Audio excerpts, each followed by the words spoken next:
이하롬의 시사경남에서 준비한 신년 인터뷰 세 번째 시간. 오늘의 주인공은 허성무 창원시장입니다. 네, 안녕하세요. 네. 새해 복 많이 받으세요. 네, 너무 질문 많이 받으실 것 같은데 그놈의 정말 스타필드라고 할 정도로 예. 당시에 이렇게 말씀하셨습니다. 그 지난 6개월 전에도 스타필드 허가 신청이 들어오지 않아서 더 이상 할 말이 없다. 아직도 뭐 허가 신청 들어온 건 없는 건가요?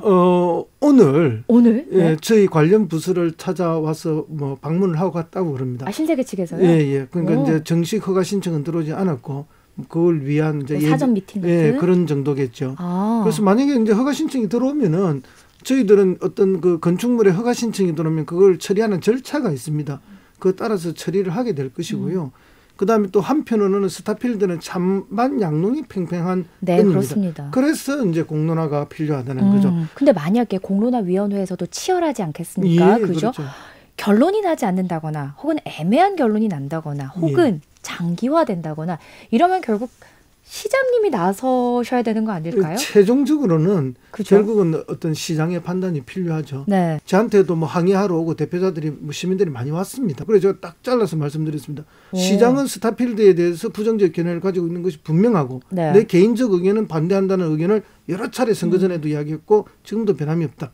그러나 시장이 개인적인 자기 개인적 주관만 가지고 중요한 정책을 결정한다면 그것은 잘못된 것이다.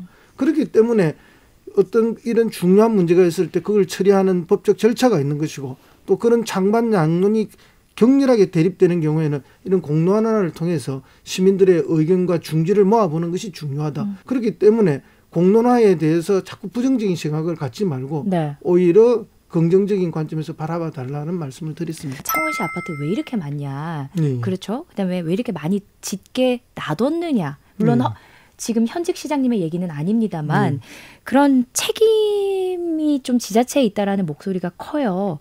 미분양 1위이기도 하고요. 유독 우리 창원이 주택가 가격이 많이 폭락을 하게 됐는데 거기에는 이제 공급이 좀 과다해서 생기는 문제가 있죠. 그래서 저희 시에서는 올 연말까지는 어쨌든 하포구, 그다음에 의창구, 해운구 이렇게 세 군데는 아예 건축 허가를 내주지 않겠다. 그다음에 이제 성산구와 진해구는 시장 상황을 탄력적으로 보면서 신중하게 판단하겠다. 미분양 1위라고 할 때 항상 나오는 아파트가 월형 부영 아파트인데 그렇습니다. 월형 부영 아파트가 이제 임대로 좀 전환하게 해달라라고 했는데 창원시가 그럴 수 없다라는 입장을 내놓은 것으로 알고 있습니다. 아직 정확한 뭐 의사결정이 난 바가 없습니다. 그래요? 사실은. 예. 추측과 예측을 많이 하죠.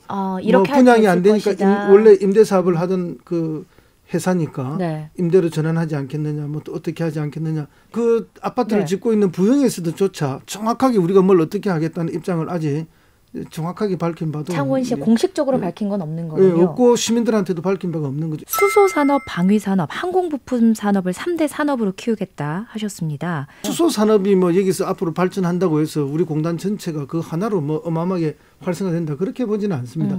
그런데 이제 우리 공단은 자동차 부품이라든지 기계 부품을 많이 만드는데 앞으로 수소 산업이 발전을 하게 되면은 그 수소 산업과 관련된 부품 산업이 있습니다.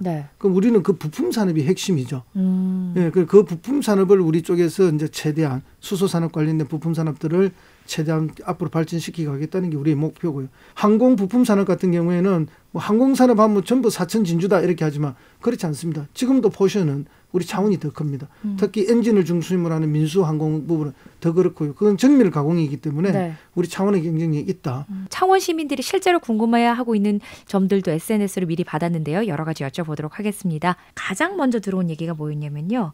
창원 시내버스 문제였습니다. 난폭 운전이 끊이지 않고 있다. 이런 것들이 저희 실제로 방송할 때도 많이 들어오거든요. 맞습니다. 시내버스 난폭 운전은 뭐 정말 오래된 민원인데 그걸 위해서 여러 가지 저희들이 제재를 하고 있습니다만은 근본적으로는 이제 이렇게 배차 간격에 문제가 있죠. 기사님들이 그걸 지키기 위해서는 어쩔 수 없이 그런 일들이 벌어지기도 하는데 이제 그걸 해결하기 위해서는 결국은 준공영제밖에 답이 없지 않느냐. 버스 준공영제요. 올 2019년 1년간 여러 가지 이제 이렇게 용역을 하면서 시험들을 해가면서 이제 내년에 전면적인 실시를 할 생각입니다. 장기적으로는 겨우 도입할 생각이시군요. 그것 때문에 지금 이제 그 추진단을 만들었습니다. 가장 큰 목적은 첫째도 둘째도 시민의 안전과 편의성이고 맞아요. 그다음에는 이제 그 종사하는 기사분들이 한 1,500명 됩니다. 또 이분들의 권익도 해야 되고 이제 그런 것들이 제일 중요하다는 말씀을 드립니다. SNS에서 오승환님께서 보내주신 질문인데요. 시민과 소통하고자 시민청원제도 만드신 거 정말 환영합니다. 그런데 청원을 올려서 시민 500명의 지지를 얻기 전에 창원시 공무원이 먼저 검열을 하는 그런 과정이 있는 것이 이해가 되지 않습니다. 예, 그래서 오늘 아침 회의에서 제가 그 이야기를 했습니다. 네. 어떤 기준도 없이 공무원이 개인적으로 그것을 판단할 수 있는 그렇게 하면 안 된다. 네. 이걸 시스템적으로 어떻게 할 건지를 더 고민하자. 그리고 이제 500명이 안 된다 하더라도 우리가 답변을 거기에 대해서는 해줘야 되는 거고. 민원식으로. 예, 500명이 되면은 좀 더 이제 책임성 있는 또 더 다양한 방식으로 답변이 가야 되는데 단순 민원으로 처리해서 민원부서에 이관하고 아마 그런 게 좀 있었던 것 같아요. 네. 예, 그래서 오늘 아침에 이제 그러지 말고 그 어떤 거라도 여기에 올라온 건 여기에서 처리하는 시스템을 만들어야 된다. 그 이야기를 미리 드렸고요. 예, 완벽하게 애초에 못한 거에 대해서는 사과를 드립니다. 저희 오늘 좀 뭔가 따끈따끈한 얘기가 많이 나왔습니다. 신세계에서 오늘 방문했다는 얘기도 여기서 처음 들은 것 같고 요거 오늘 바로 정정하겠다고 회의에서 말씀하셨던 얘기도 들었습니다.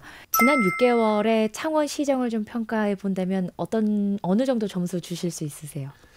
제가 저를 평가하는 거는 좀 뭐 적절치 않는데요. 네. 어쨌든 최선을 다해서 열심히 뛰었다. 쉬지 않고. 네.